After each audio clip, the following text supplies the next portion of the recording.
So, Stef, what made you convinced when you became the CEO of Desso that sustainability, managing your social, environmental and economic impacts had to be a part of your business strategy for Desso? Why?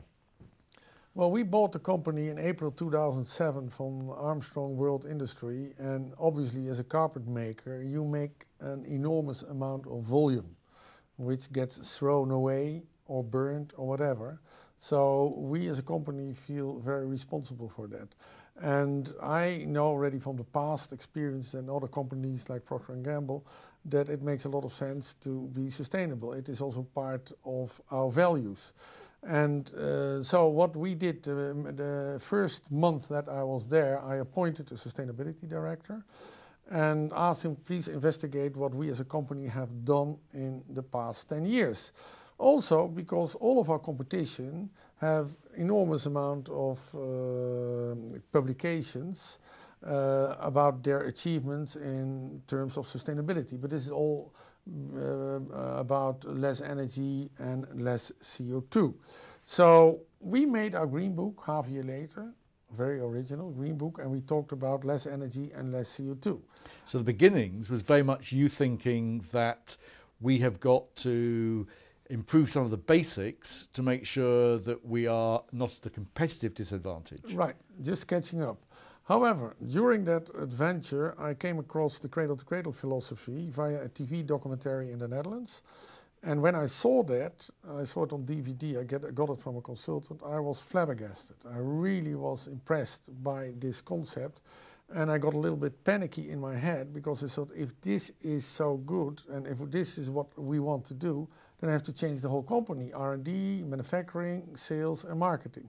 And that is exactly what we did. After the TV documentary, I read the book, Cradle to Cradle. And immediately after that, I went to an event where Michael Braungart spoke. And I went to him and I said, listen, I think this is a great concept. I want to make my whole company Cradle to Cradle, but I will only do it if you personally will advise us with your institute. And he was a bit flabbergasted as well, because normally he has to do pitching with companies in order to get them interested. And here you have somebody who says, I want my whole company Cradle to Cradle. So we had a great hour of discussions. And I invited him to our office. He did a speech for 12 people, my top 12 people. And I got very enthusiastic, and a couple of people around me as well. But we had two skeptical persons, our R&D director and our manufacturing director, because they said, what the hell is going on? What do you mean pure materials? We work with REACH and CE labeling from the EU. We work totally fine. And that allows certain parts per millions of certain toxic ingredients. And that was also the reaction that we got from the raw material suppliers in the beginning. But we said to them, well, if you don't want to work, why don't you stay seated? We will dance with the others. And now everybody wants to dance with them. And you were part of an investment house that had bought Desso from previous owners. Right. What did the new investment team that was owning Desso now, when one of their number, who is being put in as the CEO of Desso, comes along and gives a progress report on sales and profit forecast and so on, and says, oh, by the way, I'm transforming the company? Well, as a matter of fact, the president of this investment company was very enthused himself by the Cradle to Cradle concept, and he kind of liked the idea. But I must admit that I had some board members of the company who were listening to me. And so, of the investment company? No, that was no board members of our company. Okay. Okay, one or two of which were representing the investment company. And they were looking at me and said, well, is this a hobby, Stef, or what is this? And then I went on, no, just give me some time. This is Cradle to Cradle. It's not a hobby. It's a great concept, and I will show you that it is a business building concept. And I obviously also explained to them that this, if we would do this wholeheartedly and authentically, this would be a great opportunity to take over competition in their efforts to become sustainable, because Cradle to Cradle is beyond sustainability. Normal sustainability always talks about less energy and less CO2, biodiversity and so forth. But that only addresses the climate crisis. Cradle to Cradle addresses, one, the climate crisis, secondly, the raw material crisis, and thirdly, the toxicity crisis. So it's a much more intense way of achieving sustainable production and sustainable consumption in your mind. Absolutely. And, well, and as I have explained in my talk, Cradle to Cradle is a design concept and stimulates innovation in a major way, because we have brought new concepts to the market which we would have never thought about before if we would not have gone Cradle to Cradle. And Desso Airmaster is one of the most, the nicest examples of that. In terms then of convincing the owners of the business, this wasn't just, as you put it, Stef's hobby, right? That this was something that was good for the business. Right. Initially, you benefited from having one or two fellow believers, you're saying, but also that they were prepared to back you and to give you some time, and then you were able to show with the evidence of new products, right, new innovations, that this was... Yes.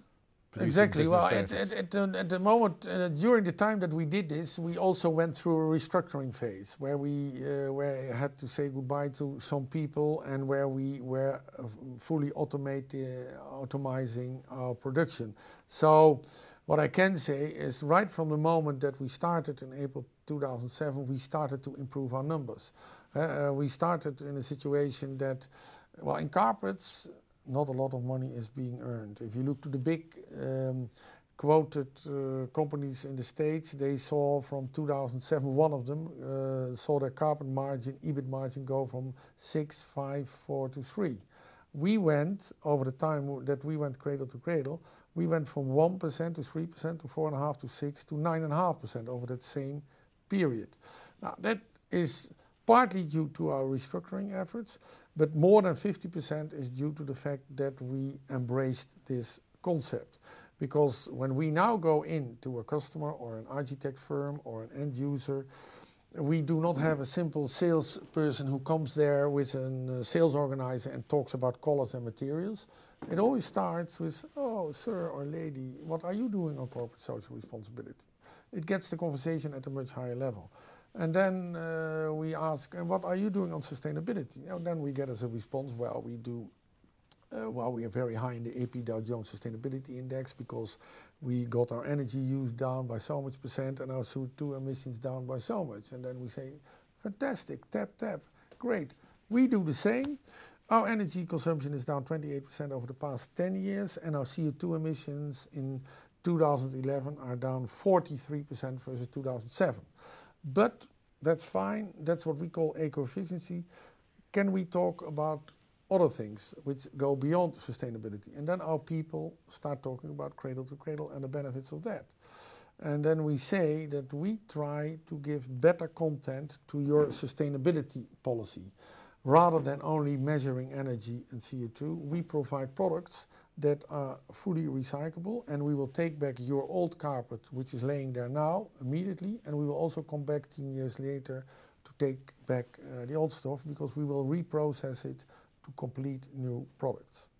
So this is now part of your sales pitch? Absolutely. And 5 years in, you've got the business benefits from adopting the Cradle to Cradle journey. What was it, though, in your personal background, your personal history, that convinced you back in 2007 that this was something worth betting the company on? Yes, well, I think that all companies who put sustainability, or even better, Cradle to Cradle, in the center of their strategy will be the winners of tomorrow. And the rest will be either stuck in the middle or become losers.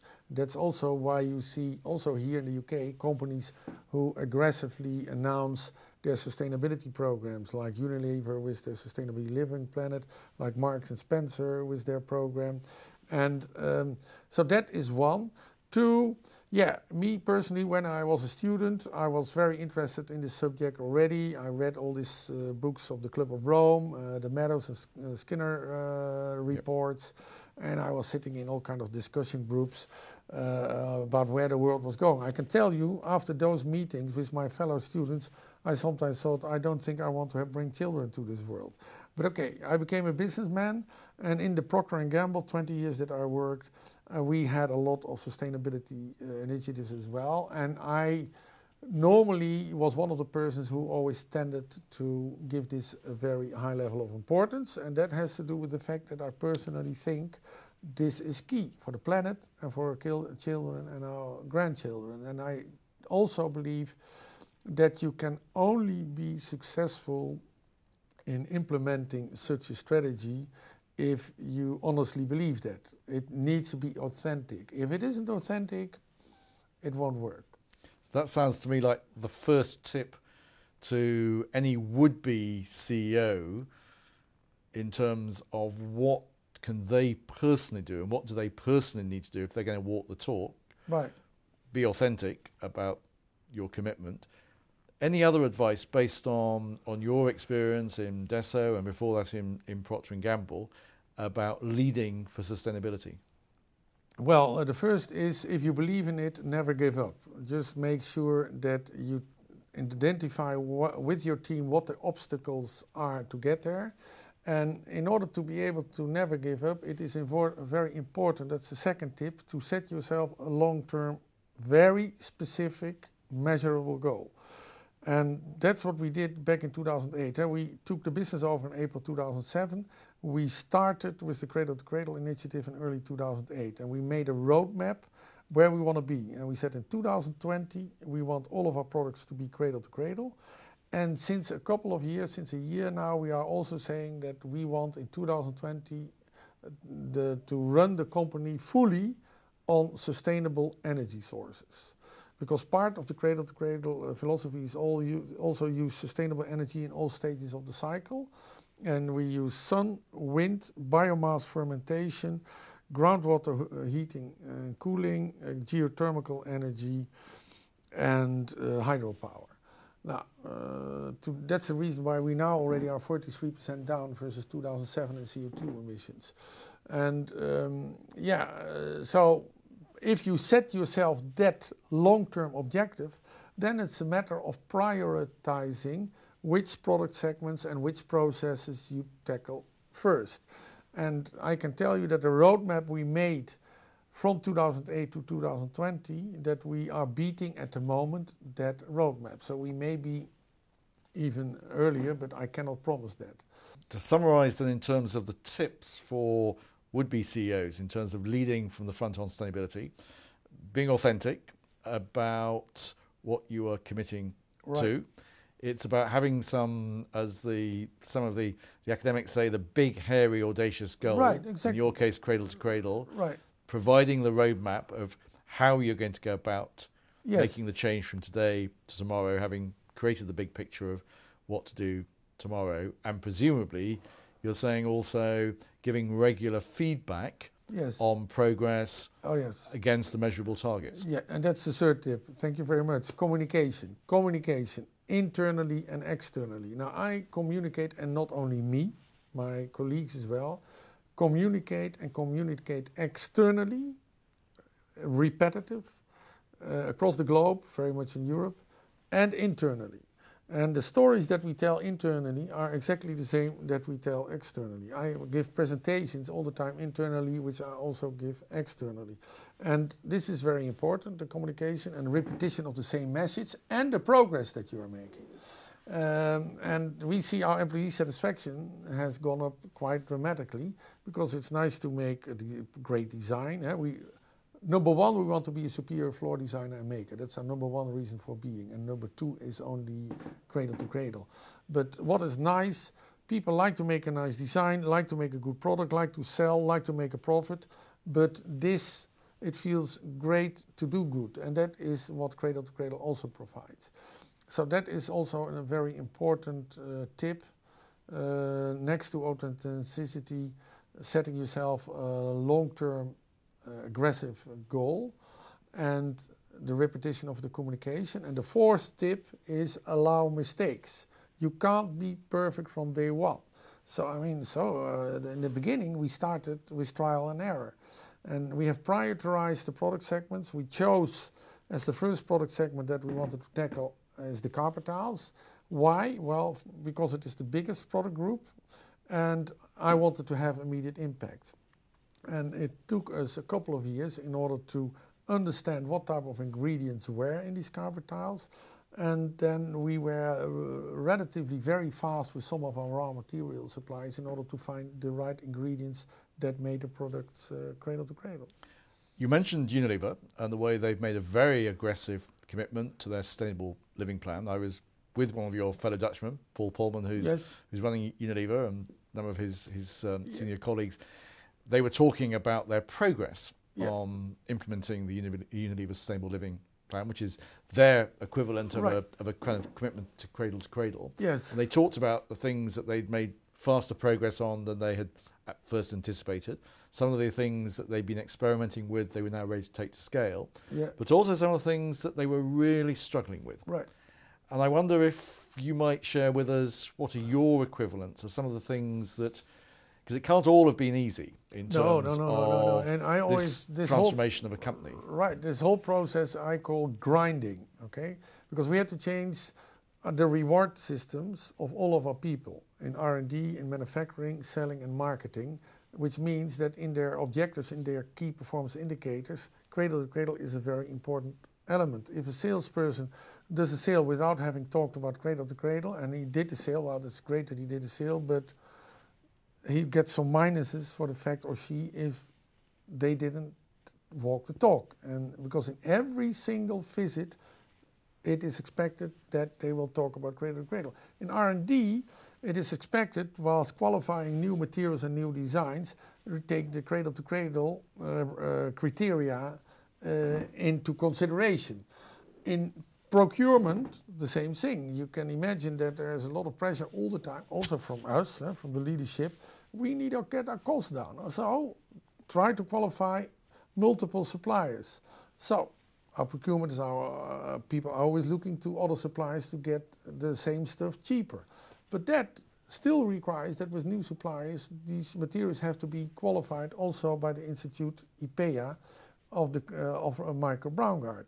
And now you can call it obstacles, but the way I see it, it has just simply become part of our process because cradle to cradle has become so much part of our DNA. But yes, there are dilemmas. Sometimes you find alternative materials which are totally unaffordable. And then we have to look further. We cannot just implement it. You cannot use a material which makes your product 50% more expensive. Today, we sell carpet tiles, cradle to cradle carpet tiles with polyolefin backing instead of bitumen backing, but those tiles are 15% more expensive than our bitumen backing. So today we are still selling also bitumen backed carpet tiles, otherwise I would be killing my business. However, we believe there's light at the end of the tunnel because we are qualifying more suppliers who can also make this polyolefin, and the volume is going up, so we get more leverage. And we believe there will be we think we need 3 to 4 years, there will be a time that the price premium will have come down from 15 to 5. And the moment it is 5, we kill the bitumen altogether. And so, yes, everything you do in this area goes with 2 steps ahead and 1 step back. But that is what normal life is if you want to make progress. And it makes it easier and less harder if you know where you want to go. And everybody knows in this company where we want to go. That's a fascinating insight into the fact that in the real world, managing for as you're saying, really deep sustainability is very often about also managing the trade-offs and the timeframes. Right. Are there any other examples of where you've looked at things and said, well, a pure kind of cradle-to-cradle commitment would mean we do this, but there's a massive financial disadvantage there, so we're going to have to look at some further innovation to try to make it financially viable to One of achieve. the things that we do, we take old carpet tiles back and we have developed proprietary technology to separate the yarn from the backing. So in the real world, sometimes you've got to make some trade-offs. Yes. Where you know that this is not a perfect decision from a cradle-to-cradle commitment perspective,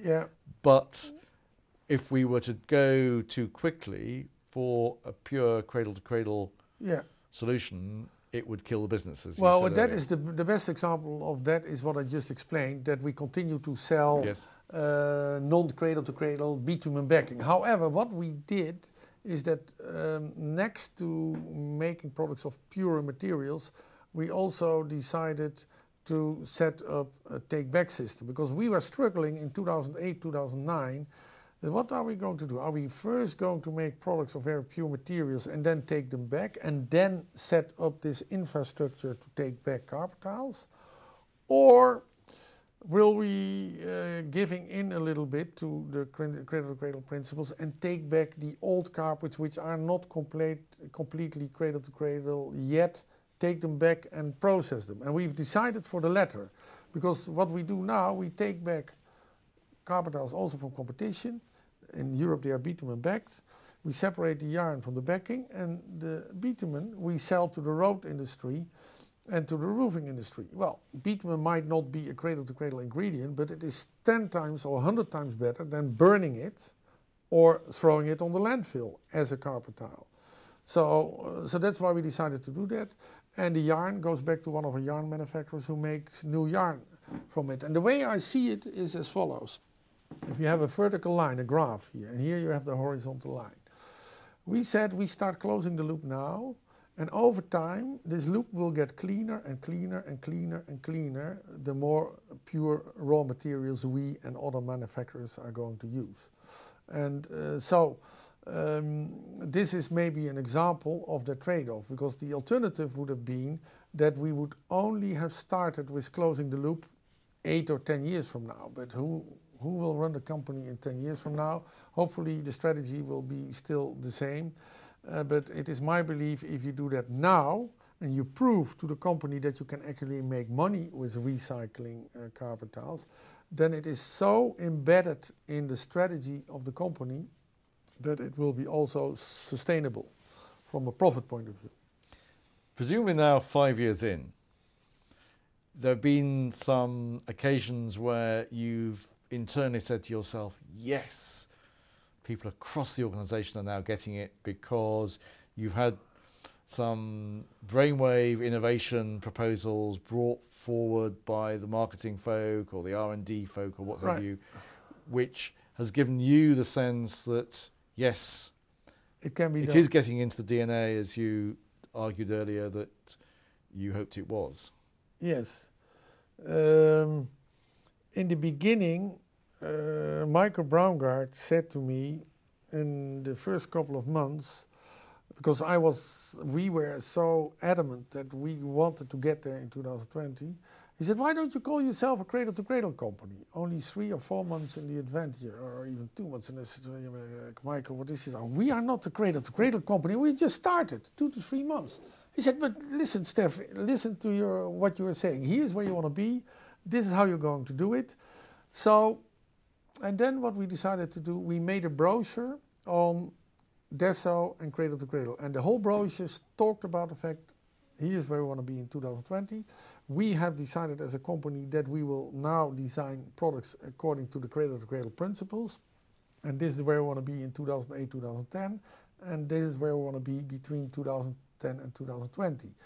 And once you've done that, you show your own vulnerable position. You even show what current materials are in your current products which you do not prefer from a cradle-to-cradle point of view, but you show your program in order to achieve what it is that you want to achieve. And my experience is that the position of putting yourself in a rather vulnerable position, because you say, I want to be there, today you are not there, is actually coming over to the other people who you're telling the story very credible, because nobody can be perfect from day one.